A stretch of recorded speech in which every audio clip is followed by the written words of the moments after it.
Bonjour à tous. Bonjour tout le monde. Bonjour. Désolé pour le petit retard. J'espère que tout le monde va bien. Vous n'avez pas de problème de son ou d'image. N'hésitez pas à vous présenter sur la petite fenêtre de chat que vous avez à la droite de votre écran. Donc on va attendre quelques minutes le temps que tout le monde se connecte.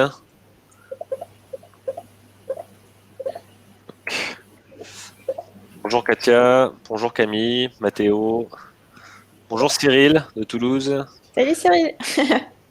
J'ai parlé hier. Hop, Michel également. Bonjour Clémence. Tout le monde est en train d'arriver progressivement. C'est génial.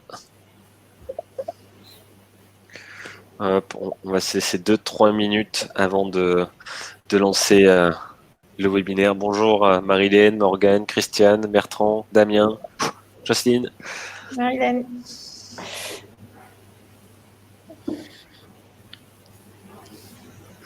Hop.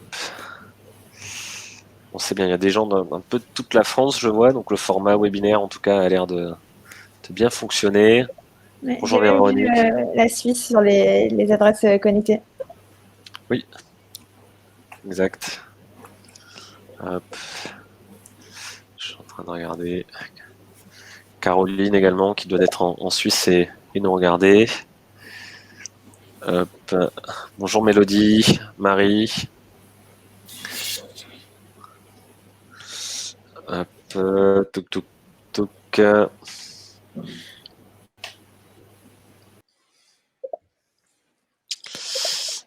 Hop. Bonjour à tous. Anan va sans doute revenir. Hop.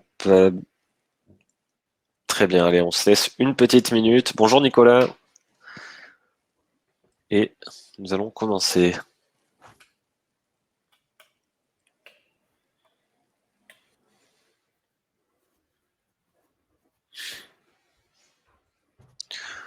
Hop.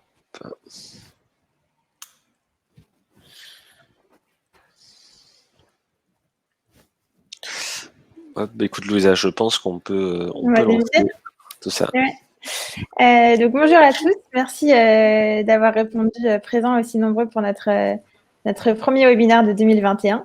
On va aujourd'hui, on va recevoir le précieux témoignage et retour d'expérience de 3 restaurateurs passionnés, de 3 univers complètement différents et de parcours aussi différents. On va voir ensemble comment ils ont vécu le premier confinement, les couvre-feux, le second confinement et aujourd'hui, que font-ils de leur resto. On va voir également comment communiquer en ligne et préparer une reprise qui, même si elle semble chaque semaine se décaler un peu plus, qui doit se préparer maintenant parce que après chaque crise, il y a un pic de croissance, il y a une reprise folle et elle se prépare maintenant. Pour animer ce webinaire, donc je vais être avec Romain. Donc moi, je m'appelle Louisa, je suis la fondatrice et la CEO de Malou. On présentera tout à l'heure ma société. Et Romain, peut-être que je te laisse te présenter. Oui, bonjour à tous. Romain Messonnier, moi je suis directeur marketing chez Guest Online et ça fait maintenant un peu plus de 9 ans qu'on accompagne, enfin en tout cas que j'accompagne personnellement les restaurateurs dans leur digitalisation, pardon, on va y arriver, et notamment à travers la réservation en ligne. Alors du côté de nos invités, aujourd'hui, nous avons 3 personnes invitées, principalement des restaurateurs. Vous en voyez pour l'instant 2 en bas de l'écran. Le troisième va arriver dans quelques instants. Un petit problème de connexion. Je vais les laisser du coup se présenter. Donc nous allons commencer par Anan. Bonjour, donc je suis Anan Tancred, je suis fondatrice du restaurant Mamanissa qui a ouvert le 1er septembre. C'est une première ouverture, j'ai fait une reconversion professionnelle. C'est un projet sur lequel j'ai travaillé pendant 2 ans en incubation. Ça a été vraiment beaucoup de préparation. Et donc, j'étais censée ouvrir au mois de mars. Et donc, on en parlera tout à l'heure. Et finalement, je n'ai pu couvrir qu'après le premier, en fait, entre les deux confinements. Et je vous en parlerai tout à l'heure. Voilà. Et donc, je suis basée à Paris, dans le quartier de Montorgueil, dans le 2e arrondissement. Merci Anan. Je vais passer la main du coup à Guy peut-être. Bonjour. Alors voilà, moi je suis basé actuellement à Milan. Je suis restaurateur depuis une dizaine d'années et principalement entre Bruxelles et Paris et Strasbourg. C'est là où j'ai globalement mes restaurants. Milan parce que tous mes fournisseurs, ou beaucoup de mes fournisseurs sont là et parce que avant le Covid, j'espérais développer de nouvelles choses, en Italie, d'où je suis originaire. Alors en fait, j'ai 2 pôles d'activité. D'une part, la marque Milano Torino, Mito, avec 5 restaurants, 3 à Bruxelles, 1 à Paris-Levallois et 1 à Strasbourg. Et avec d'autres marques, 2 restaurants. À Strasbourg, le Café Bâle, qui est une brasserie moderne assez grande. Et à Bruxelles, le Clan des Belges. Et depuis très peu, un peu comme Anan, depuis le 1er septembre, j'ai ouvert Café Popolare, qui est un nouveau concept que l'on entend développer, j'espère, de manière harmonieuse, si, on va dire, cette crise nous laisse un peu en paix. Donc, comme Anan, j'ai vécu le plaisir de faire des travaux qui s'arrêtaient tous les 15 jours, une ouverture retardée d'un bon nombre de mois, et finalement, quand on est prêt, voilà, nous, Bruxelles, nous ont confinés carrément le 19 octobre. Voilà. Donc, pas toujours drôle, mais de bonne humeur malgré tout et confiant dans l'avenir. Merci Guy. Benoît est en train de se connecter, va arriver dans quelques instants. Je vais le remplacer rapidement pour en tout cas faire une première présentation. Il complétera bien sûr cela juste après. Benoît Brochard, donc chef de salle du restaurant Bonbon à Bruxelles, doublement étoilé, qui justement, mais pendant le confinement, toujours en Belgique, a dû réinventer un peu l'activité de son restaurant, enfin du restaurant dans lequel il travaille, et notamment avec le développement d'un nouveau concept plutôt basé sur le bistrot pour compléter sa première activité, chef à domicile, click and collect. Pas mal de choses ont été mises en place. Il nous racontera ça un peu plus tard, une fois son arrivée.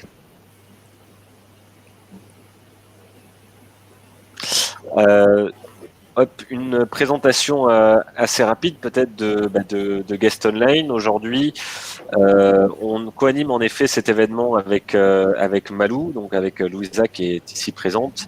Guest Online, qu'est-ce que c'est? Nous, on fait un logiciel de gestion de réservation pour restaurateurs depuis 2007. Donc c'est vraiment le tout début de la réservation en ligne en France. Aujourd'hui, on compte un peu plus de 2500 clients à travers la France.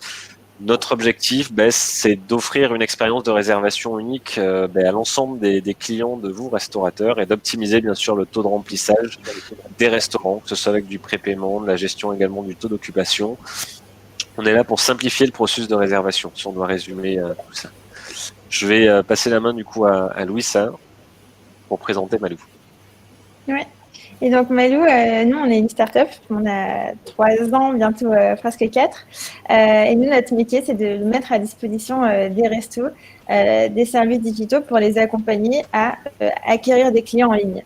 Et pour ça on a 3 entités chez Malou. On a la Malou Agency, qui est en fait une agence experte qui ne travaille qu'avec des restaurants. Et c'est comme ça que j'ai connu Guy et Anan qui sont présents avec nous. On a la Malou App, qui est une solution qui permet aux restaurateurs de gérer en autonomie leur visibilité en ligne. Donc, on a transféré en fait l'expertise de l'agence dans cette solution. Puis, on a la Malou Academy, qui est l'école de Malou. Et je vois d'ailleurs avec plaisir parmi les participants plusieurs membres de la Malou Academy qui se sont connectés. Et l'idée, c'est vraiment d'apprendre aux restaurateurs les bases du référencement local, des réseaux sociaux, de l'influenceur marketing et des relations presse. Et voilà, c'est tout pour moi. On va débuter donc on va continuer ce webinaire qu'on a organisé en quatre parties. Premier, on va faire un état des lieux de la restauration aujourd'hui et écouter les précieux partages d'expériences de Guy, de Hanan et de Benoît. Vous pourrez réagir avec eux pendant les sondages et sur le chat. On va ensuite voir comment on peut garder le lien avec ses clients malgré la situation actuelle et essayer quand même de travailler pour en toucher de nouveaux. Et puis, on verra comment se prépare la reprise pour non seulement faire revenir ses clients et faire attention aussi à ses marges. Et puis, on clôturera ces webinaires avec une session de questions-réponses. Donc, je vous invite vraiment sur la barre à droite. Vous avez un onglet questions à poser toutes les questions que vous voulez. Comme ça, on aura un fil directeur et on pourra y répondre une par une à la fin du webinaire. Magnifique. Alors, état des lieux et partage d'expériences en restauration.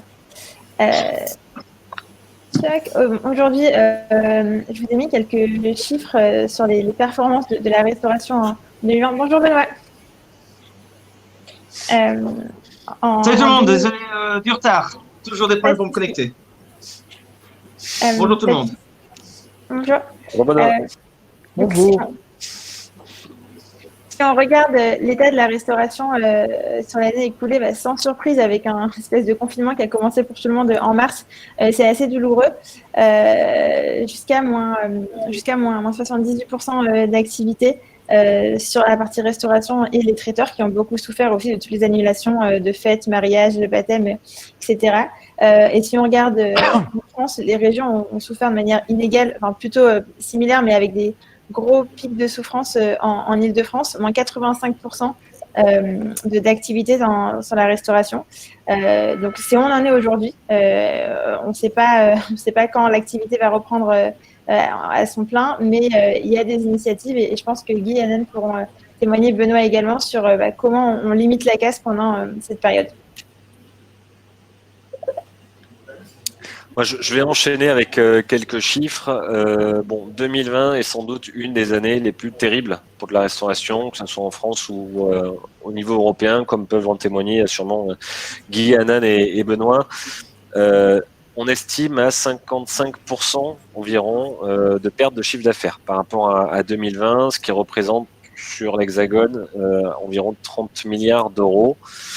Et dernière petite métrique, c'est à peu près 77 millions de repas qui ne sont pas servis chaque semaine en France depuis le début du confinement. Donc ça, c'est pour donner un petit peu l'ampleur du phénomène. On mesure au quotidien et vous êtes les meilleurs acteurs pour en témoigner. Et c'est pour ça d'ailleurs qu'on vous a invité aujourd'hui et que vous participez également à ce webinaire. On y reviendra un peu plus tard, mais c'est bien de mettre des chiffres en tout cas à côté également de ces sentiments. Nous allons passer du coup sur la partie témoignage justement. On aimerait savoir un petit peu comment vous avez vécu ce confinement, quels ont été vos retours, votre activité au niveau du restaurant.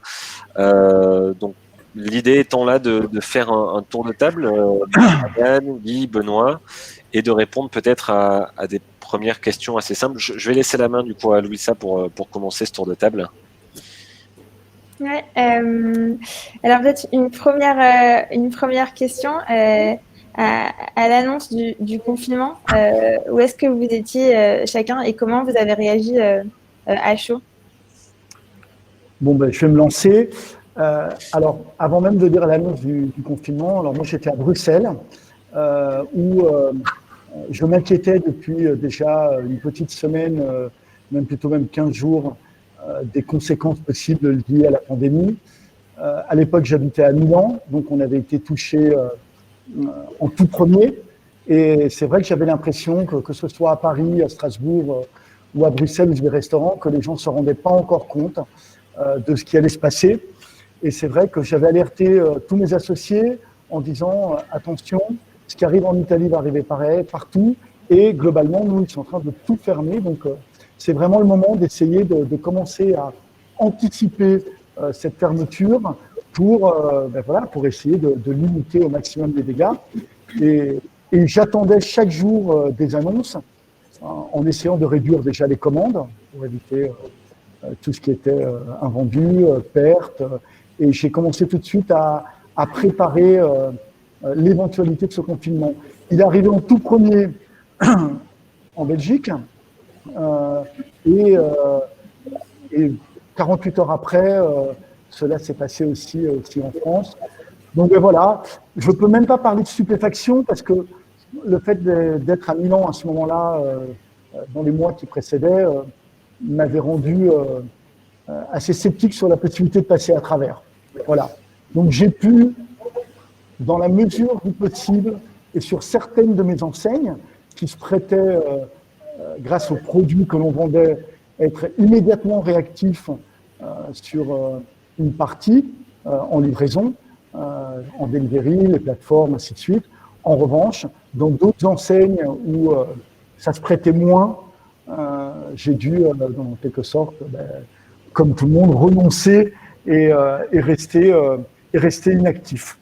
Voilà. Et toi, Anan?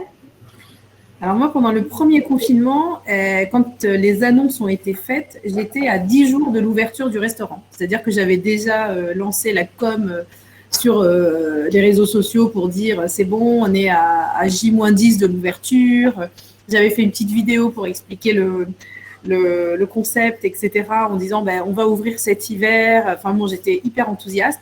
Et puis du jour au lendemain, tout s'est arrêté. C'est-à-dire qu'on a appuyé sur l'interrupteur et on a éteint. Mon architecte m'a appelé pour me dire que le chantier s'arrêtait, que l'entreprise partait. Il se passait plus rien. Il se passait plus rien. Pour moi, c'était dramatique, quoi. Je me disais comment je vais faire. Mon loyer commençait à courir.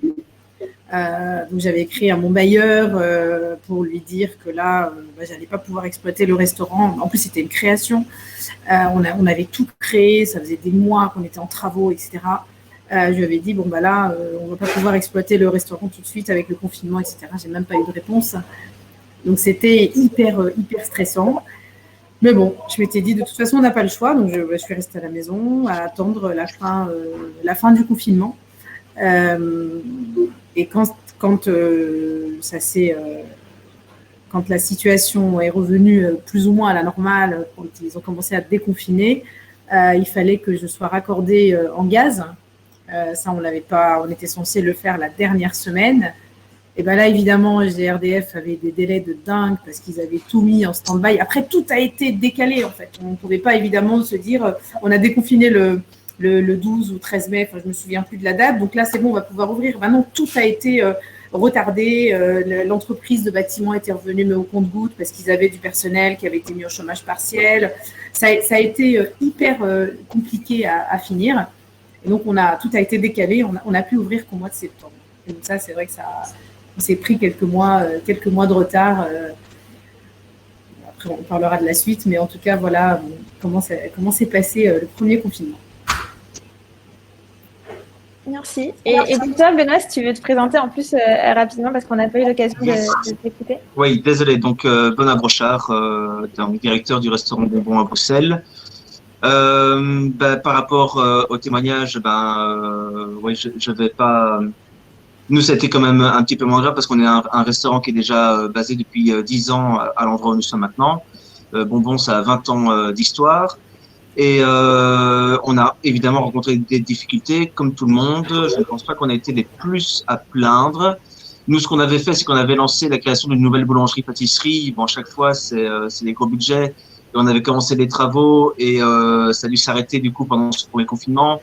Et donc, du coup, avoir des travaux sans rentrée d'argent, donc c'était un petit peu tendu. À savoir que généralement, en tout cas, pour nous, dans notre cas, pour le restaurant gastronomique, c'était toujours à flux tendu, quoi. C'est pas facile de faire vraiment beaucoup de profit dessus. Et quand on en a, c'est toujours pour réinvestir, pour valoriser l'outil de travail, donc le restaurant en soi, et à chaque fois réinvestir de l'argent pour toujours prétendre à une expérience exceptionnelle par rapport à nos clients. Et donc, ça a été le choc, je ne pense pas. C'est vrai qu'on le voyait venir par rapport à ce qui se passait en Italie. Et ça n'a pas été un choc, mais par contre, c'est vrai qu'être totalement à l'arrêt, même si on s'y attend, c'était pas facile. Il a fallu gérer, donc, pareil, tout ce qui est stock, etc. Déjà penser à ce qu'on allait faire après ce confinement, les différents projets. Il y a eu le bistrot, la semaine d'après, on a directement parlé d'ouvrir un bistrot. il a fallu faire en fait avec ce qu'on avait sous la main. Donc, comment développer le potentiel maximum d'un restaurant en l'ouvrant dès qu'on peut 7 jours sur 7 et travailler d'arrache-pied pour que vraiment on puisse remonter la pente en espérant. Et à l'époque, on ne savait pas si les gens allaient être au rendez-vous. Heureusement, ils y étaient. Mais c'était assez compliqué. Mais c'est qu'on est dans la difficulté comme ça qu'on se rend compte qu'on est plein de ressources, on fait plein d'imagination et c'était pas la meilleure des expériences, mais je pense qu'il y a quand même eu pas mal de retours bénéfiques par rapport à ça. On a su se montrer polyvalent, on a su montrer qu'on avait une grande capacité d'adaptation. Et ça, c'est tout le travail de l'équipe. Et aussi grâce au retour des clients. Et Benoît, entre le premier et le deuxième confinement, est-ce que tu as noté, est-ce que vous avez changé d'activité ou est-ce qu'il y a eu des modifications, des changements? Entre les deux, je veux dire, maintenant, on est fermé, on fait un click and collect, on fait du takeaway, on fait des menus à emporter la semaine. Maintenant, sur le temps de ce deuxième confinement, ça sauve pas les meubles, hein, donc heureusement, ça marche bien. Le chef a pu réengager 2 personnes, du coup, pour la cuisine. Mais le plus compliqué dans tout ça, parce que les gens sont demandeurs, les gens nous soutiennent, il y a vraiment un esprit de collaboration et de soutien avec notre clientèle. Mais le plus compliqué, c'est de garder le lien social, non pas avec les clients, parce qu'on sait qu'ils sont là, et encore merci à eux, mais surtout avec le reste de l'équipe. Il faut la rupture sociale n'est pas évidente, il faut maintenir ça. Je connais des gens qui ont beaucoup de mal avec ce confinement et ils se sont coupés un peu du reste du monde et ne vivent pas très mal. Et nous, ce qu'on fait, c'est qu'on reste en contact, on se tient au courant quasiment tous les jours. On a fait un groupe WhatsApp et donc on se parle, on envoie, on communique. J'ai demandé à mes gars en salle de faire des exposés sur la culture, les produits, les appellations. La sommellerie travaille sur les vins et on essaie de faire une petite bulle comme ça entre nous où on partage tout ça pour garder ce lien parce que là, ce deuxième confinement, ça commence vraiment à devenir très très long. Et comme je l'ai entendu tantôt, on n'est pas prêt d'ouvrir. Il y en a qui parlaient février, mars. Ce sera pour ma part, je pense, bien plus tard. J'ai vu qu'en France, vous avez parlé de la date du 6 avril. Il me semble, j'ai cru avoir lu ça hier, mais je pense que ce sera pas avant avril, mais la réouverture des restaurants, ça c'est sûr. Et Benoît, vous faisiez du click and collect avant la crise? Avant la crise, non, on le faisait pas. On le faisait pas parce qu'on, du coup, on est 24 membres de personnel, on tenait à fond pour le restaurant en étant ouvert 4 jours semaine. Et donc, ce sont des projets qui nous sont venus par la suite parce qu'on se doit de réagir, tout simplement. On peut pas laisser tout en plan et baisser les bras. Il faut qu'on se batte. On ne doit pas attendre. Il y a les aides qui sont là, évidemment, de l'État, mais bon, les aides de l'État ne suffisent pas, hein, il faut être clair avec ça. En tout cas, pour notre part en Belgique. Et donc, du coup, se réinventer, se réadapter, ça a été notre plus grande force et ça l'est toujours aujourd'hui. Benoît, tu parlais tout à l'heure, tu as évoqué le bon bistrot. Est-ce que tu peux me dire un peu comment ce concept-là a été créé dans le premier confinement, il me semble, enfin en tout cas la veille du premier confinement? Oui. Le bon bistrot, c'était le moyen d'exploiter, vu qu'on est ouvert normalement 4 jours semaine, c'est de se dire que voilà, il fallait qu'on travaille 7 jours sur 7 pour pouvoir rattraper tout ça, et c'est ce qu'on a fait. Et proposer du coup 2 offres et attirer une plus large clientèle du coup qui n'est pas toujours désireuse d'aller manger dans des restaurants gastronomiques, avec du coup un apport qualité-prix qui était plus ouvert et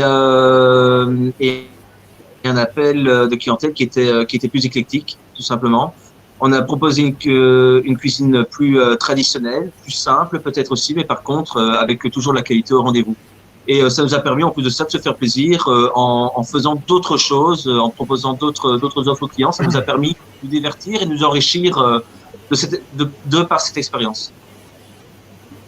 Et Guy, toi, sur tes différentes affaires, est-ce que tu as noté des différences, j'imagine, oui, par rapport au métier, au type de restauration que tu servais, et aussi par rapport à la géographie?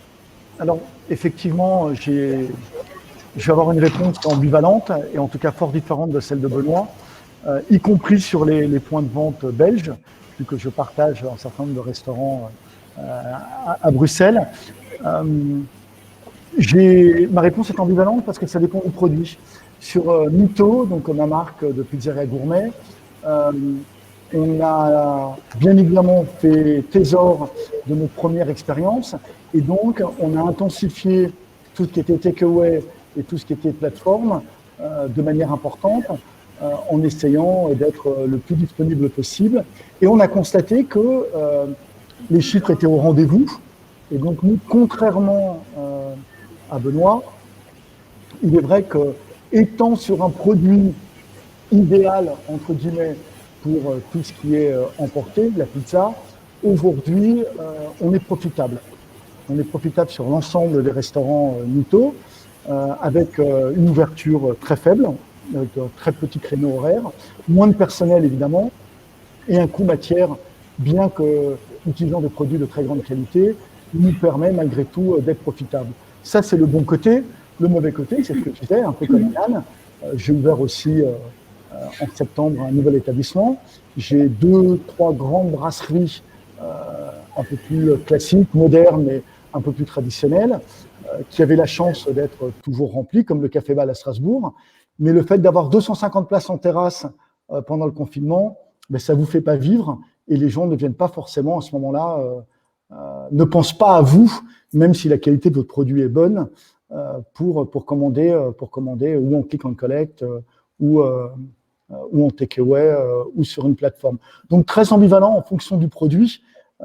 Et ça va, je pense, pour tous les restaurateurs, ça dépend évidemment dans quelle catégorie on se place, de comment on se place, de qu'est-ce qu'on a comme produit. Après, pour rebondir sur ce que disait justement Benoît sur les aides, petite précision, effectivement, il y a un monde entre la France, la Belgique ou l'Italie, et on parlait justement de la rupture sociale, du lien social, qui est très important. Effectivement, c'est plus compliqué en Belgique. En Belgique, les salariés touchent 70% de leur salaire brut, plafonné à 2700 € brut. Donc, vous faites 2700, vous enlevez, il reste 70%, et là, vous enlevez encore les charges sociales. Donc, les gens, même qui avaient des très bons salaires, se retrouvent avec entre 1200 et 1500 € maximum. Alors que mes salariés français, par exemple, se retrouvent avec 84% dans leur salaire pour ceux qui ont, ils ont des salaires plus importants, mais ceux qui ont des plus petits salaires se retrouvent pratiquement à 100% de leur salaire. Donc effectivement, on va dire que la dimension sociale n'est pas la même. Tout le monde est peiné, est touché, est impacté par ces confinements. En revanche, c'est vrai qu'en Belgique, ça peut poser plus de problèmes parce que effectivement, le reste à vivre est quand même beaucoup plus faible. Voilà. Merci. Et peut-être qu'on va enchaîner sur la partie, le lien social très important entre les équipes, parce que elles vont se retrouver à un moment, il faut qu'elles soient motivées et qu'elles réapprennent ou peut-être se souviennent plutôt comment travailler ensemble. Il y a un lien aussi avec d'autres personnes que sont les clients. Les clients qui vous connaissez déjà et qui étaient déjà fidèles avant. C'est un petit peu ce dont tu as parlé, Benoît, jusque-là. Les clients qui connaissaient, qui commençaient à suivre votre marque, votre établissement, mais qui n'avaient pas encore eu l'occasion de le découvrir. C'était le cas de Hanan, où il y avait déjà une bonne petite communauté sur le réseau qui attendait avec impatience l'ouverture. Là, on va essayer de vous présenter des méthodes ou des petits conseils au moins pour maintenir le lien pendant la période ou de fermeture ou d'adaptation du business pour ceux qui se sont mis à faire du click and collect et éventuellement de la livraison. La première chose, le premier conseil qu'on peut vous donner, nous en tout cas en tant qu'experts en marketing digital chez Malou, c'est d'optimiser son référencement local. Donc on dirait que c'est un grand mot. Et qu'est-ce que c'est le référencement local? Je vous ai mis un exemple ici de requête de restaurant. Et en fait, quand quelqu'un va chercher un restaurant sur sa barre de Google, ce qu'il va voir en haut de son écran, c'est ça, c'est une map de Google, 3 fiches d'établissement, et puis ensuite, la deuxième page, c'est une série de liens. Tous les liens qui vont sortir en première page seront des liens ou d'agrégateurs, TripAdvisor, La Fourchette, etc., ou de médias. donc avec un poids de référencement très, très fort. Pour mettre le site web de votre restaurant en première page devant un Vogue ou un TripAdvisor, bonne chance. Vous pouvez vous tenter de le faire, ça va vous coûter tellement cher que ce sera jamais rentable. Là où ça devient intéressant, en fait, c'est de travailler votre référencement local, de faire remonter votre établissement. Et ça va se jouer sur Google My Business. Donc, tous ceux qui ont des établissements, je vous conseille vivement de revendiquer votre fiche Google My Business et de bien mettre à jour vos informations. Pourquoi mettre à jour ces informations? Un restaurant il y a deux choses. D'abord, ça va vous permettre d'optimiser votre référencement parce que Google va se rendre compte que le restaurateur est actif et donc il met à jour ces informations, donc potentiellement l'établissement est fiable. Et en plus, ça va vous permettre d'améliorer vos taux de conversion. Pourquoi est-ce que je vous dis ça? Aujourd'hui, sur une fiche Google My Business où le service à table est encore coché, il est tiqué en vert, alors qu'on sait très bien qu'il n'y a plus de service à table dans les restaurants en Europe. Même si vous faites à côté de la commande à emporter ou de la livraison, le client, quand il va voir ça, il va juste pas essayer de chercher à commander ou en livraison ou en vente à emporter parce qu'on a l'impression que la page n'a pas du tout été mise à jour. Donc, l'étape 1, peut-être, en fait, pour garder le lien, c'est juste de veiller à ce que l'information disponible en ligne sur votre établissement soit à jour. Donc, les horaires, le type de service que vous proposez. Est-ce qu'on a que de la vente à emporter? Est-ce qu'on a tout est fermé? Auquel cas, il faut le dire. Est-ce qu'on propose de la commande à emporter? Est-ce qu'on propose de la livraison? Sous quels horaires? Et à quel prix? Sur quel menu on peut commander chez vous? Donc ça, mon premier conseil, c'est vraiment de mettre à jour ces informations en ligne et en grande priorité sur Google My Business. L'autre chose qui va être importante, c'est d'utiliser vos réseaux sociaux. Que vous soyez fermé ou ouvert, il faut que vos réseaux sociaux soient le reflet, la vitrine de ce qui se passe vraiment chez vous. Donc, la première chose, c'est d'optimiser ce qu'on appelle la bio. Donc, c'est la première page de présentation, en fait, quand on arrive sur la page de votre établissement. Donc, bien mettre toutes les informations. Les informations, ça va être qu'est-ce qu'on fait? Là, je vous ai mis un exemple d'un restaurant italien avec qui on travaille. On fait de la pizza, que du takeaway. Il n'y a pas de livraison. Donc, on ne parle pas de livraison, on parle que de takeaway. On rappelle les horaires et le numéro de téléphone pour le faire directement. Ça, c'est super important que l'information soit évidente pour tous ceux qui vont vous voir. L'autre chose importante, ça va être de mettre en avant ce qu'on appelle les call to action. Les call to action, c'est ce qui va permettre l'interaction directement sur votre fiche. Donc là, ça va être repas à domicile. Donc, on peut cliquer, en fait, si ça va envoyer sur le téléphone pour commander à emporter. Email, si on envoie un message. Écrire, ou si on veut contacter le restaurant directement. L'autre élément, et ça tu reconnaîtras, Anan, c'est ton resto, c'est partager du contenu de qualité. Et ça va être indispensable pour donner envie sur l'offre qu'on peut manger aujourd'hui chez vous. Ça passe par des visuels attractifs et gourmands. Ne sous-estimez jamais l'importance des photos de qualité, éventuellement de la vidéo. Montrer l'équipe qui est derrière, parce que le lien social, on en parlait tout à l'heure, super important. Les gens sont souvent isolés, enfin pour beaucoup, ils sont isolés. Et donc, on a besoin de retrouver un petit peu des têtes éventuellement souriantes, c'est mieux, mais au moins d'en voir. Et de raconter l'histoire de votre restaurant et l'histoire de votre quotidien, en fait. Qu'est-ce que vous faites aujourd'hui pour rester actif et continuer à vous battre? Et sur les contenus, c'est important la qualité des contenus, mais également les formats, pour différentes raisons. D'abord, en fait, l'algorithme d'Instagram, Instagram teste beaucoup de nouveautés, d'innovations. Et dès que vous mettez en application une nouveauté d'Instagram, l'algorithme va vous valoriser parce que vous jouez le jeu de ces mises à jour, de ces innovations. Et ça, Anan, peut-être pour en témoigner, on avait un super plat traditionnel algérien, la chartura, qui avait été lancé il y a 2 semaines, il me semble, maintenant, et on l'avait promu sous un format vidéo, donc les réels, donc c'est un nouveau format d'Instagram, et puis on a eu un afflux de clients au restaurant pour découvrir la chartura parce qu'ils l'avaient vu sur Instagram. Et en fait, oui, la vidéo était super bien, mais comme on a joué en plus le jeu du nouveau format Instagram, on a été valorisé par l'algorithme et donc on a pu apparaître sur un plus grand nombre d'écrans. Je vous ai entouré en jaune ici plusieurs éléments qui montrent en fait le type de format que vous adaptez, que vous allez utiliser pour les réseaux sociaux. Et en fait, il faut garder en tête aujourd'hui qu'Instagram, c'est presque un site marchand aujourd'hui. On peut vendre sur Instagram, on peut pousser la commande emportée, on peut pousser la livraison. Et donc, c'est pas payant, il n'y a pas de commission dessus. Donc, je vous incite vraiment à utiliser tous les formats disponibles pour présenter vos produits sur les réseaux sociaux et permettre la conversion client.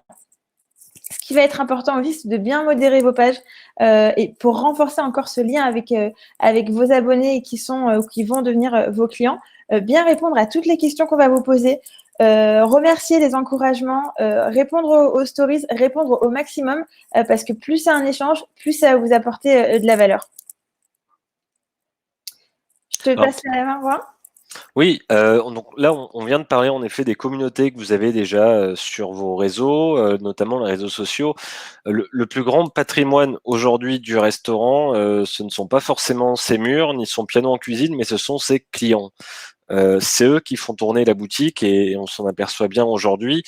Votre fichier client, notamment, est une mine d'or. Bien souvent, souvent on le fait sur un cahier papier, on le laisse de côté et on a tendance à l'oublier. Ou alors, au contraire, on a vraiment une politique un peu plus proactive sur le sujet et on essaie de rassembler les données qu'on peut avoir justement sur ses clients à travers différents outils. Aujourd'hui, vous allez pouvoir retrouver tout un tas d'informations clients. Premièrement, dans votre logiciel de réservation, à chaque fois qu'une personne va réserver par téléphone ou bien en ligne, vous allez récupérer au minima nom, prénom, numéro de téléphone, email. Toutes ces informations-là vous permettront, dans des moments comme aujourd'hui, de pouvoir les recontacter. Dans votre outil d'emailing également, si vous faites des campagnes avec des outils externes, vous allez avoir un listing, une liste de contacts que vous allez pouvoir utiliser en ce moment. Vous avez pu mettre également en place des jeux concours, peut-être dans le passé dans votre restaurant, ou même avec votre logiciel de click and collect. Toutes ces données vont être intéressantes à l'état brut, mais vont l'être encore plus si vous arrivez à les segmenter. Ces données, vous pouvez les segmenter de manière assez simple. Vous pouvez premièrement utiliser des tags, c'est-à-dire qu'en utilisant des filtres dans votre fichier client, vous allez peut-être pouvoir identifier qui est venu plus de, je veux dire une bêtise, mais 10 fois dans l'année, par exemple, pour lui proposer peut-être un événement spécifique ou un menu dont il aura un peu plus d'attrait. En fonction également de l'adresse de votre client. On parlait du click and collect. Si votre client se situe dans un rayon inférieur à 10 km ou 5 km de votre restaurant, pourquoi pas justement lui envoyer une campagne mail ou SMS en indiquant que maintenant vous faites du takeaway ou du click and collect pour l'avertir de ce nouveau service. Vous allez pouvoir également jouer avec le ticket moyen de votre client, puisqu'aujourd'hui, vous avez de plus en plus de caisses enregistreuses qui sont connectées avec votre fichier client, que ce soit avec l'outil de réservation ou autre. Et toutes ces informations-là combinées vont vous permettre d'avoir un profil client sur lequel vous allez pouvoir communiquer vraiment efficacement. Donc, comment est-ce que vous allez pouvoir exploiter toutes ces données-là? De manière assez simple.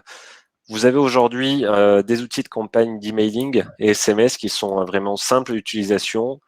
Exploitez toutes ces données que vous avez en main et servez-vous-en pour faire revenir les clients, que ce soit maintenant ou en tout cas quand le restaurant va également réouvrir selon les services que vous proposez. On a fait une petite liste de sujets qui marchent assez bien. Généralement, allez plutôt vers une communication rassurante, montrez les mesures que justement vous mettez en place dans le restaurant, que ce soit maintenant ou à la réouverture. N'hésitez pas à mettre en avant des promotions, je pense notamment par là au menu de takeaway, une click and collect que vous allez justement proposer. N'hésitez pas chaque semaine à envoyer un message justement à vos clients, à également analyser les taux d'ouverture de ces messages-là. Faites preuve d'humanité. En ce moment, je pense que tout le monde a besoin d'une bonne dose de bonne humeur. Les temps sont un petit peu moroses. On a une super équipe. Benoît en parlait tout à l'heure. Voilà, la communication à l'intérieur même des membres de l'équipe peut être parfois un peu compliquée. Souvent, on parle de famille également dans les restaurants. Mettez un visage sur chaque nom, sur chaque membre de l'équipe. N'hésitez pas à les mettre en avant, que ce soit eux en salle, en cuisine, même vos producteurs. Généralement, vos clients sont contents de voir un peu qu'est-ce qui se passe derrière le rideau et notamment en cuisine. Soyez dans le partage si vous avez des recettes ou des plats un petit peu phares. N'hésitez pas à les partager également sur les réseaux sociaux ou à les filmer ou simplement mettre comment est-ce qu'on peut réaliser celle-ci. Les gens sont chez eux en ce moment, certains peuvent un petit peu s'ennuyer, ça ne leur enlève pas l'envie de manger, donc sans prétendre qu'ils réussissent à réaliser les mêmes plats, en tout cas, partager des bons conseils comme ça peut toujours fonctionner. Je vois l'exemple notamment d'un chef qui travaille avec nous, Alexandre Mazia, sur Marseille, qui, pendant le premier confinement, justement, a partagé une recette d'un gâteau et il a eu énormément de vues, de likes et également de partage de celle-ci, alors que la première intention, c'était de montrer un plat assez simple à réaliser à la maison. Donc, n'hésitez pas à partager des bonnes astuces comme ça. Se montrer solidaire également, ça fonctionne. Vous êtes assez nombreux à vous engager dans différentes actions. Le but là n'est pas faire forcément du greenwashing, loin de là. Mais en tout cas, si vous êtes assez engagé dans un mouvement, ça peut être, alors on a vu passer des mouvements avec les soignants, ou tout simplement aider des personnes un peu plus en difficulté pendant la crise en livrant des repas ou en participant à des cuisines solidaires, c'est un aspect notamment que vous pouvez montrer de temps en temps. Alors peut-être pas le crier sur les toits en permanence, mais si vous avez l'occasion de valoriser votre équipe qui travaille dans des opérations comme celle-ci, ça peut être toujours positif. Les enjeux d'un mailing comme celui-ci, ça va être également d'annoncer vos nouveaux services et de garder lien avec vos clients. Aujourd'hui, on en a parlé, on a la vente à emporter, de l'épicerie, du chef à domicile, même des menus spéciaux pour la Saint-Valentin qui va arriver, qui aura une couleur un peu différente cette année. Profitez-en pour parler de tout ça et pour garder lien avec vos clients. Comme on le disait, les recettes, les portraits d'équipe, les travaux, les actions solidaires, ce sont d'autant de bons prétextes pour revenir vers eux et ne pas qu'ils vous oublient. La vente à emporter, justement, on en a beaucoup parlé. C'est une question un petit peu épineuse à chaque fois, puisque ça dépend principalement du seuil de rentabilité de son établissement. On peut voir une petite étude là sur la droite qui a été faite par Gira Conseil. En France, c'était en novembre dernier, ils estimaient qu'environ un tiers des restaurants avaient déjà mis de la vente emportée, du click and collect dans leur établissement. Ça a sans doute évolué. En tout cas, c'est toujours une question un petit peu particulière puisque mettre de la vente à emporter demande une certaine organisation dans son restaurant, puisque ça se traduit souvent par une réduction de taille de la carte du restaurant, la création ou l'adaptation de plats qui peuvent être transportables, une certaine formation de l'équipe ou même de gestion des matières. Donc faire du click and collect, ça ne s'improvise pas. Et peut-être là, je sais pas si Benoît ou Guy, vous qui en avez fait l'expérience, vous voulez toucher un mot sur ce sujet-là. Hop. Attention, le micro est coupé, je pense. Top. Pour ma part, je réitère ce que j'ai dit et qui me paraît vraiment important. On a été très content effectivement de tout ce qui est vente à emporter. C'est vraiment aujourd'hui, sans être notre core business, c'est quand même quelque chose qui nous fait le plus grand bien en cette période. En revanche, tout dépend du produit que vous avez. Effectivement, plus votre produit est entre guillemets transportable, plus c'est facile de se convertir au click and collect et surtout aux plateformes, là où les plateformes sont présentes, parce qu'elles ne sont pas présentes partout sur l'ensemble du territoire, mais c'est vrai que on a un vrai retour client qui rend les choses franchement, agréables. Maintenant, quand je vois 47,50, donc pratiquement un restaurateur sur deux qui ne l'envisage pas, ce n'est pas un défaut de leur part, c'est pas du passéisme, c'est pas être ancien, c'est simplement que dans certains types de produits, dans certaines typologies de restaurants, dans certains quartiers ou dans certaines zones, il n'y a tout simplement pas de marché. Donc, voilà, je pense que c'est vraiment à prendre au cas par cas. En revanche, quand on a la chance, comme moi, sur la pizza gourmet, d'y avoir recours, c'est un vrai plus qui est aujourd'hui indispensable.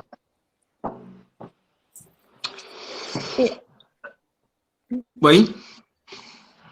J'allais me permettre de rebondir sur quelque chose, moi, par rapport à ce que Guy disait. Il a entièrement raison, c'est à faire au cas par cas. Évidemment, un restaurant n'est pas l'autre. Nous, par rapport à l'organisation, et Guy disait, donc ça ne s'improvise pas de faire du takeaway. On a eu d'abord une grosse période de réflexion par rapport au projet qu'on allait faire. Au premier confinement, on a voulu faire des menus gastronomiques à emporter. Ça a été logistiquement parlant assez compliqué. Ça a été beaucoup de travail. On travaille de 7 heures du matin jusqu'à 19 heures non-stop pour organiser des menus sans être sûr du résultat final, parce que quand les gens réchauffent, il suffit qu'ils mettent un peu trop fort ou pas assez fort, et puis ils mangent froid, ou alors ils ont directement rajouté, assaisonné en plus que l'assaisonnement qui était déjà à la base. La qualité des fours est différente. Enfin, il y a eu tout je vais pas dire une problématique, mais en tout cas, il y a une réflexion par rapport à ça. Donc, c'était vraiment, vraiment pas évident. En tout cas, c'était énormément en charge de travail, donc c'était vraiment énorme. Et donc, ici, pour le deuxième confinement, on s'est réinventé par rapport à ça. On ne fait plus de menus gastronomiques à emporter. On fait de l'épicerie fine. Donc, tout ce qu'on propose est dans des WEC, je sais pas comment on appelle ça en France, des conserves le parfait. Donc, vous appelez ça comme ça en France, avec un petit languette en plastique, le caoutchouc. Ouais. C'est ça, des bocaux. Des pots à stériliser. Des bocaux. Des bocaux à stérilisation, voilà. Désolé.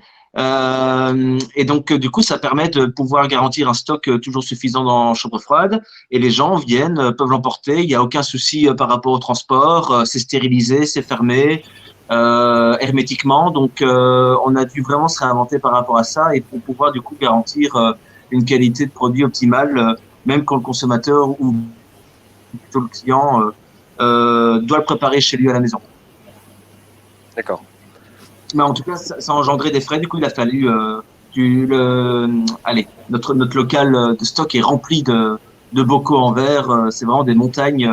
Et les gens partent avec ça. Ils peuvent après le garder pour le récupérer et s'en servir pour chez eux à la maison.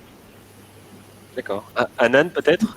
Ouais, sur la vente à emporter, moi, ça faisait partie de mon cœur d'activité dès la création du restaurant. Je constate que donc nous, on a développé la vente à emporter, le click and collect. On s'est fait une clientèle de quartier qui a voulu nous soutenir en voyant qu'on venait d'ouvrir, etc., qui est venue, qui a testé, qui a aimé. Et cette clientèle, on l'a fidélisée. Et il n'y a pas longtemps, j'ai une cliente qui me disait « Mais quand ça va rouvrir, est-ce que vous pouvez garder la vente à emporter ?» Je lui dis « Oui, de toute façon, nous, on va continuer à la faire. » Et elle me dit « En fait, avec mon mari, on apprécie de prendre vos plats, de les manger tranquillement chez nous, sans avoir à sortir en semaine au restaurant. » Et je le vois de plus en plus. Et je pense qu'il y a une vraie tendance de fond de gens qui sont… Et idem pour la livraison, si on en parle tout à l'heure. Jusqu'à présent, il y avait des gens qui pensaient que la vente à emporter pouvait concerner, comme disait Guy, les pizzas, les sushis qui sont ancrés dans l'esprit, dans les esprits, comme étant des plats qui se mangent, qu'on se fait livrer ou qu'on prend à emporter et qu'on mange sur le pouce. Mais je crois que le confinement a été une opportunité pour beaucoup de restaurateurs de développer la vente à emporter et la livraison sur des plats autres. Moi, typiquement, ce sont des spécialités régionales, ethniques, qui sont cuisinées, qui sont mijotées, qui sont des plats de grand-mère. Et j'ai énormément de clients nouveaux et des personnes qui sont pas forcément sur les réseaux sociaux. Ce que je dis aussi à Louisa et son équipe qui, comme vous avez vu, travaillent sur mon compte Instagram, etc., qui me font des statistiques très, très poussées sur ma clientèle, sur la communauté qu'on a sur les réseaux sociaux. Et on a des gens qui n'ont pas accès à cette information-là et qui sont aujourd'hui clientes de la vente à emporter, du click and collect, de la livraison. Et moi, je suis convaincue qu'il faut vraiment aller dessus et trouver des moyens. Évidemment, c'est un process différent, ça demande une organisation, de la place pour stocker tous les packagings. Mais je crois que ça vaut le coup d'aller là-dessus et de faire en sorte d'avoir cette activité en parallèle du service à table, parce que c'est un vrai levier de croissance. D'accord, merci pour ces trois retours du coup qui sont assez différents mais complémentaires aussi. Donc c'est intéressant d'avoir les retours du terrain sur ce point-là. On a aussi entendu dire, je pense que c'est vrai, que la vente emportée permet également de garder le lien aussi avec les clients, puisque même si le restaurant est fermé, on va retrouver quand même une saveur de ce restaurant-là quand on ira chercher directement derrière son petit plat. On parle également de chiffre d'affaires. Ça permet malgré tout de générer quand même du chiffre également pour l'établissement. Alors le modèle n'est pas toujours simple ou adaptable du jour au lendemain, comme le disait aussi Guy tout à l'heure, et Benoît aussi sur le type justement de produits qu'on va livrer. Et côté équipe, ça permet aussi de cuisiner, puisque éloigner un cuisinier trop longtemps du restaurant, ça peut ça peut avoir en tout cas des conséquences pas toujours positives. Donc ça permet d'être toujours un petit peu dans les fourneaux. Comment dynamiser justement sa vente en emporté très rapidement? Si on veut assurer une certaine rentabilité, c'est vrai qu'on aura quand même tendance à essayer de passer par une solution pro pour essayer de gérer toute cette partie-là. Je sais que nous, personnellement, pour nos clients, on a audité des solutions de click and collect et on en a sélectionné 2, donc pour mémoire, Testy Cloud et Shop and Go, pour simplement leur donner un peu plus de visibilité là-dessus et éviter justement de se perdre entre 10 000 solutions possibles. Donc aujourd'hui, avec ces outils-là, ça permet quand même de gérer assez facilement et de mettre en place en tout cas du click and collect de manière en tout cas un petit peu plus souple ou de ne pas perdre de temps là-dessus. Il faut adapter son offre. On l'a dit, l'exemple du bocal est parfait. C'est que aujourd'hui, du menu sur une cuisine en salle gastronomique est compliqué peut-être à exporter directement au restaurant sous forme de menu comme on l'avait imaginé au début. Par contre, sous forme de bocal, en changeant le contenant, ça a plus de sens. Contrôler également ses coûts plateformes, puisque selon les plateformes de distribution, vous pouvez avoir des coûts plus ou moins élevés, donc c'est aussi un enjeu financier. Et étudier ces jours d'ouverture. On a notamment des restaurants parmi nos clients qui décident de faire du click and collect que certains jours de la semaine, ce qui fait qu'ils regroupent la plupart des commandes sur des jours assez précis, qui gèrent également mieux peut-être leur matière, pas de reste derrière, et ils sont sûrs ces jours-là justement d'écouler l'ensemble des plats qu'ils auraient préparés.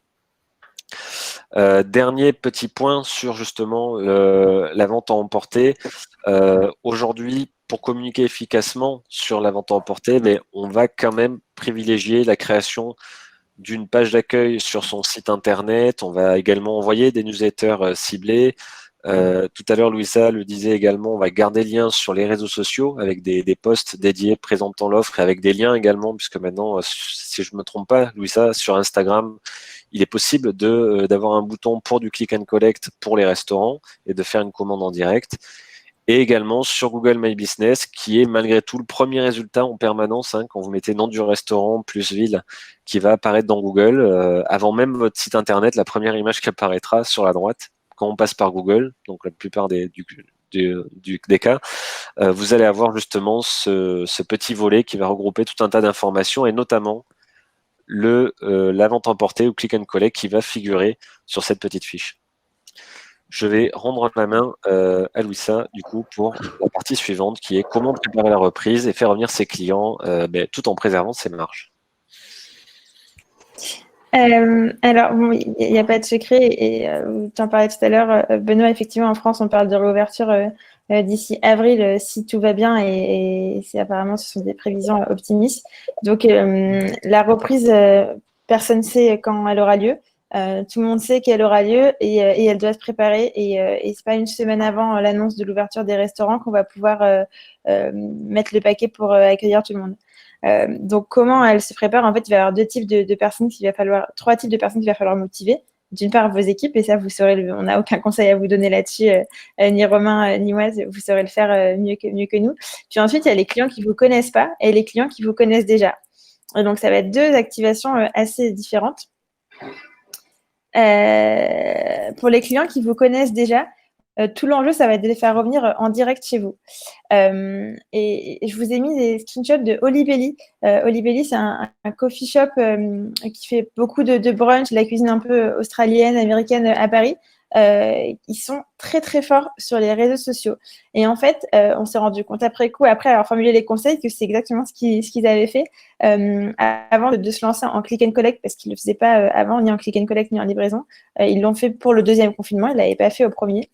Ils ont bien teasé sur la réouverture, c'est-à-dire qu'ils présentaient, ils ont montré l'envers du décor, le grand ménage dans les cuisines, les équipes qui se retrouvent, les courses chez leurs producteurs. Ils ont beaucoup rassuré sur les nouveaux protocoles, c'est-à-dire que toutes les personnes qu'on va voir sur leurs réseaux sociaux sont masquées. Ça a l'air d'être la norme aujourd'hui, mais en fait, sur les réseaux sociaux, il peut y avoir des photos qui sortent sans masque. Et ils partagent régulièrement tous leurs nouveaux menus. Chaque semaine, il y a un post avec le menu de la semaine, plus des stories et les modalités de consommation, à savoir ici de la commande à emporter et de la livraison uniquement avec Resto.Paris, qui est la livraison éthique un petit peu à Paris. Donc, c'est comment les actions à mener pour faire revenir vos clients en direct, elles ont lieu sur les réseaux sociaux, un peu sur le modèle de Libellé. Je vous invite fortement à vous en inspirer.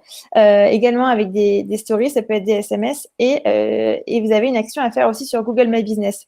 Vous avez tous une fiche Google My Business, revendiquée ou pas encore, avec des avis clients.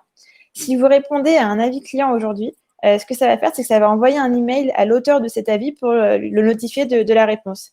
Et en fait, si dans votre réponse, vous annoncez que vous le remerciez pour son avis, évidemment, et que vous annoncez que vous lancez de la commande emportée, de la livraison, ou que vous rouvrez avec un menu spécial, ou que le restaurant change complètement d'identité, ou que sais-je, si vous le faites dans chaque réponse d'avis laissée sur Google My Business, ça va envoyer autant d'emails à l'auteur de ces avis, donc autant d'emails directs à vos clients.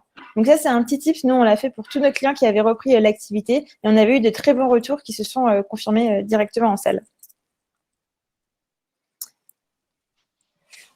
Alors, je vais essayer de passer. L'autre enjeu, ça va être, et je vais te donner la main, enfin, on peut en parler ensemble, Romain, de toucher de nouveaux clients, toujours en direct. Ça va passer par travailler son référencement local. On a pas mal de contenu sur le blog de Malou si vous voulez creuser ou échanger avec ceux qui ont participé à la Malou Academy dessus. Très important le référencement local pour toucher des gens qui ne vous connaissent pas encore et qui vont rechercher par besoin. Donc, ils vont chercher peut-être une pizzeria à Levallois-Perret pour Guy, un restaurant oriental ou traditionnel ou sain pour Anan à Paris. Et tous ces gens-là, quand ils vont faire leur requête sur Google, il va falloir qu'on vous trouve, vous, en haut des résultats de recherche. L'autre intérêt, ça va être de bien mettre votre bouton de réservation sur votre fiche Google My Business. Et là, un petit warning, au moment de la réouverture, veillez bien à ce que vous ayez le bon bouton de réservation sur votre fiche Google My Business et pas un bouton d'un site tiers tel que TripAdvisor, La Fourchette ou le Guide Michelin, parce que vous risquez d'avoir une commission dessus. Or, toutes les résas que vous allez générer sur votre fiche Google My Business, elles ne proviennent pas d'un apport d'affaires d'un tiers, elles proviennent de votre bon travail, de vos bons résultats en référencement local qui vous a permis de remonter là-dessus. Oui, si je peux préciser, en effet, c'est le fruit de vos efforts. Hein. Quand quelqu'un clique sur votre fiche Google My Business, cette fiche-là, c'est vous qui l'alimentez, qui répondez aux avis, qui allez mentionner le fait que vous faites du click and collect ou pas, des photos, des horaires, que quelqu'un passe derrière uniquement pour prendre une éventuelle commission sur la réservation, ce n'est pas toujours le meilleur deal que vous pouvez faire. Donc, soyez bien vigilants, en effet, à l'acteur que vous avez derrière. Je vais continuer peut-être juste sur le point suivant qui est en effet pour toucher vos nouveaux clients en direct, vous pouvez également communiquer et jouer sur le réseau d'entreprises que vous allez avoir à proximité de votre restaurant. On a pas mal de télétravail en ce moment, mais une fois que l'activité reprendra, il y a quand même un besoin de plus en plus affirmé de ces personnes-là de revenir directement dans l'entreprise aussi. Donc, ça sera d'autant plus de clients potentiels que vous pourrez cibler, et notamment, pourquoi pas avec du click and collect ou en direct. N'hésitez pas aussi à activer de la publicité sur des réseaux sociaux ou des jeux concours, une petite campagne. Donc là, Louisa sera peut-être plus pertinente là-dessus, mais en effet, il y a des choses assez intéressantes à faire. Je ne sais pas si tu as un exemple à nous partager de campagne. Je vous invite tous à suivre Mamanissa sur Instagram. On fait beaucoup de choses sur le compte. Ça porte ses fruits. Je vais vous mettre le lien du compte Instagram et ça vous permettra non seulement de découvrir un super resto et en plus de faire de la veille sur ce que vous pouvez mettre en place chez vous. Ok, super.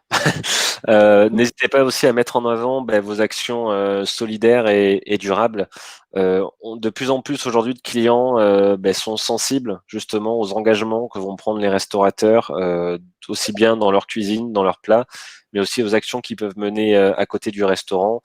Des exemples en tête, je pense par exemple à Glenn Viel de Lousteau de Beaumanière, qui justement, pendant le premier confinement, avec ses équipes, ils sont allés nettoyer la campagne aux alentours avec des poches poubelles et tout, et ils ont incité les autres chefs également de la région à faire ça. Ça leur a pris 2 heures par semaine et ils ont récolté plusieurs dizaines de kilos de déchets. Ils ont posté une petite photo. Alors, c'est peut-être pas grand-chose, une photo sur toute l'action qu'ils ont fait, mais en tout cas, c'est plutôt inspirant et ça a été plutôt bien salué également par les clients derrière.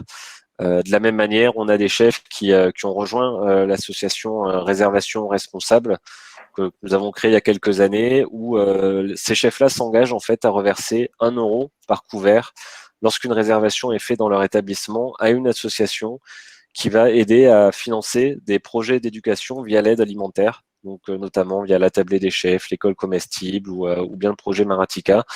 Ça permet d'engager vos clients et surtout le chef derrière qui lui-même va transformer une réservation qui, la plupart des cas, va reverser 1 euro à une centrale de réservation X ou Y. Là, ça se transforme, en tout cas, à aider son paysage, son environnement et surtout aider pour une bonne cause. On va terminer avec une dernière partie. Hop là, pardon, non. Et le petit tips aussi, tant pour moi.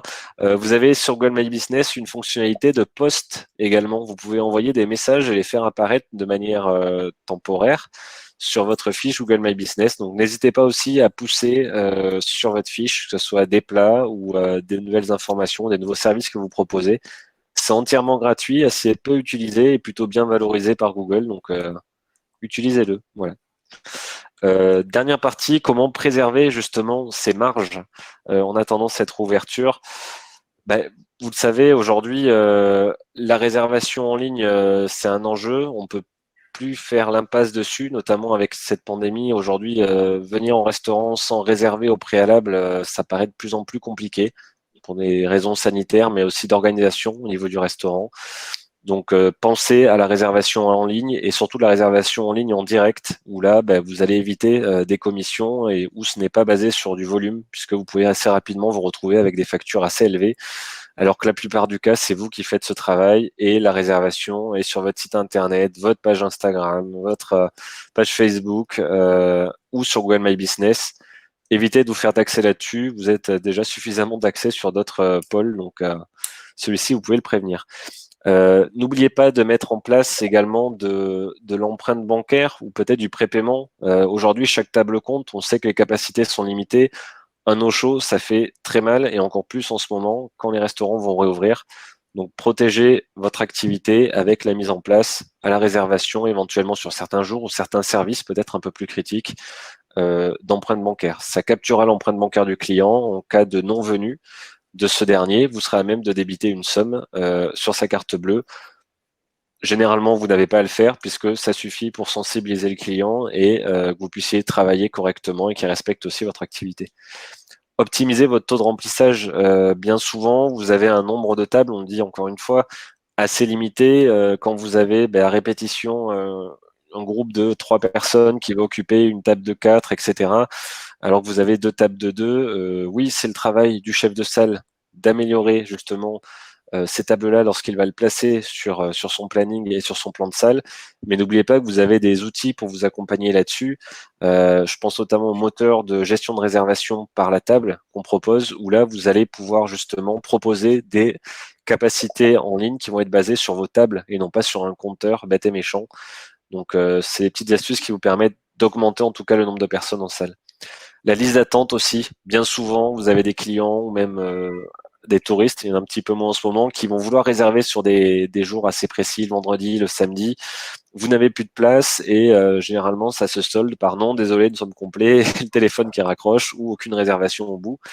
Inscrivez-les sur une liste d'attente en ligne, notamment. Ça vous permet plus tard de les recontacter si une table se libère au dernier moment ou si vous avez un no-show, mais surtout de leur proposer d'autres dates ou de garder le contact avec eux. Ce sont des prospects potentiels. Et sur cette partie, en effet, sur le moteur de réservation par défaut, c'est ce que Louisa nous disait tout à l'heure. Faites bien attention aux prestataires que vous allez avoir sur votre module de réservation. Il y en a assez nombreux, les modèles sont différents, donc essayez tout simplement de choisir celui qui s'adapte le mieux à votre modèle pour éviter les mauvaises surprises à la fin. Le mot de la fin, justement, en quelques mots. Voilà, nous on a choisi avec Luisa de rester sur ce terme-là, résilience. C'est un mot qu'on voit assez souvent en ce moment. On peut aussi voir résistance, courage, optimisme. Ce soir, il y aura sans doute une nouvelle, pas forcément des plus joyeuses, qui va être annoncée. Encore un report d'ouverture des restaurants. On ne sait pas quand ça ouvrira. Mais l'important, c'est de rien lâcher et de tenir. On sait que les restaurants ne vont pas disparaître. C'est simplement savoir quand est-ce qu'ils vont en ouvrir. Donc, il faut se serrer les coudes. Il faut pas hésiter aussi. Si vous avez des questions, je fais notamment office aux personnes qui suivent ce webinaire, mais également aux restaurateurs qui ont eu le plaisir de venir aujourd'hui. Et merci de vos témoignages. Encore une fois, parce que je pense que c'est important de partager ça. Que toute la profession s'aide et se réunisse là-dessus. Donc, même si vous avez des questions, que ce soit à faire aux invités d'aujourd'hui ou à Louisa et moi-même, n'hésitez pas à nous envoyer un email ou à l'issue de ce webinaire, nous envoyer un petit message, quel que soit le sujet, si on peut y répondre, on le fera avec grand plaisir. On a vu différentes initiatives se lancer. Alors, on a vu auprès des soignants, on a vu également avec, par exemple, la Tablée des chefs également, qui a mis en place des cantines et en tout cas des repas pour les personnes les plus en difficulté en ce moment. On a également, avec plusieurs acteurs de la restauration, nous fait un livre, un cahier des tendances avec 4 ou 5 webinaires. Il y a plus de 25 acteurs dedans pour justement voir comment préparer et résister à ce confinement et préparer la reprise. Notamment Benoît a participé à cette première opération. Ouais, et ça a donné du coup lieu à un livre. Vous avez tout le contenu disponible gratuitement et visionnable en replay. Voilà. En tout cas, moi, je voulais terminer sur cette note optimiste, d'aller de l'avant, puisqu'on a encore du chemin à faire et si on le fait tous ensemble, ça sera encore mieux. Bien, merci Romain.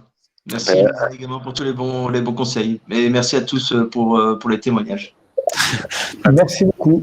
Merci à vous tous. Alors, on a quelques questions également qui sont arrivées dans la partie questions que vous avez sur la droite.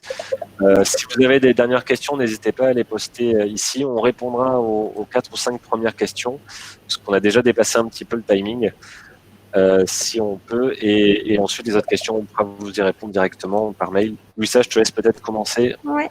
Je vais traiter les questions. Je vous ai juste mis le lien sur le chat de la Malo Academy. C'est la formation qui avait suivi notamment Cyril et Clémence qui sont dans le chat. Si vous, en attendant la réouverture, pour ceux qui ont du temps et qui veulent apprendre pour mettre en pratique un peu plus ce qu'on a vu sur la partie communication digitale, n'hésitez pas à lire et à nous écrire si ça vous intéresse. On avait demandé que mettre sur sa fiche Google My Business si on est complètement fermé, ni de commande importée, ni livraison. Alors, il ne faut pas mettre qu'on est fermé complètement. Ça enverrait un mauvais signal à Google. En revanche, ils ont mis à jour il n'y a pas très longtemps Google My Business et vous pouvez cocher dorénavant fermeture temporaire. Et c'est le cas, votre fermeture, elle est temporaire. Donc, c'est vraiment la case à cliquer. Jackie qui nous demande quels sont les fournisseurs solutions de produits pour la vente à emporter. Peut-être que Anan, tu peux nous dire avec qui tu travailles? Je travaille avec PKG Food. Ils livrent en 24-48 heures et ils ont un catalogue très large de packaging. En tout cas, moi, je trouve mon compte, c'est vraiment bien. Ok. Ouais, je pense qu'Anan sera plus légitime que Romain au moins pour parler packaging. J'ai Michel qui me demande quel outil utiliser pour la réservation en ligne. Moi, je pense que Guest Online, c'est pas mal du tout. D'accord. Et Benoît peut en témoigner. Je ne sais pas si on a d'autres questions qui se sont peut-être échappées côté chat plutôt que questions. Alors. Je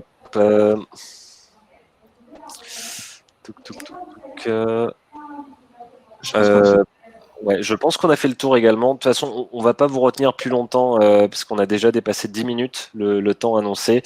Une nouvelle fois, merci à tous d'être venus aujourd'hui, si nombreux, aussi bien aux intervenants, Guy, Anan, Benoît, Louisa, et également à vous tous qui nous suivez en live. Vous allez recevoir à l'issue de ce webinaire également un petit compte rendu avec le replay également. Et si vous avez d'autres questions, surtout n'hésitez pas à répondre directement au mail. Et si on peut vous donner un coup de main là-dessus, on le fera avec grand plaisir. Voilà. Bien, mille merci. Merci beaucoup Benoît et Guy. C'était vraiment super d'avoir vos témoignages. Merci pour toutes les solutions, Louisa, et revenir sur Guest Online, petite parenthèse. Ça fait 2 ans maintenant qu'on travaille avec toi, Romain, et toute ton équipe. D'ailleurs, j'étais avec un de tes collaborateurs au téléphone qui m'appelait juste pour prendre de mes nouvelles hier. Ça m'a fait plaisir. On adore parce on est quand même passé par différentes plateformes avant d'arriver chez vous. Et on adore votre réactivité, on adore la façon la façon dont vous nous mettez en avant. Le système d'emailing, tout ça, on est vraiment super content de ce que vous faites. Et là encore, maintenant, les initiatives de ces webinaires pour apporter des solutions et partager et pouvoir s'aider les uns les autres, c'est vraiment top. Donc, mille merci. Mille merci. Ben, merci beaucoup, Benoît. Ça fait plaisir. En tout cas, c'est mutuel. Si on peut avancer tous ensemble dans la même direction, comme tu le fais aujourd'hui, je pense qu'on a tous les gagner. Donc, continuons là-dessus. Exactement. Allez, je vous laisse. Merci beaucoup. Merci à tous. Bonne journée. Ciao tout le monde. Merci. Au revoir. Bonne journée. Ciao, ciao. Bonne journée.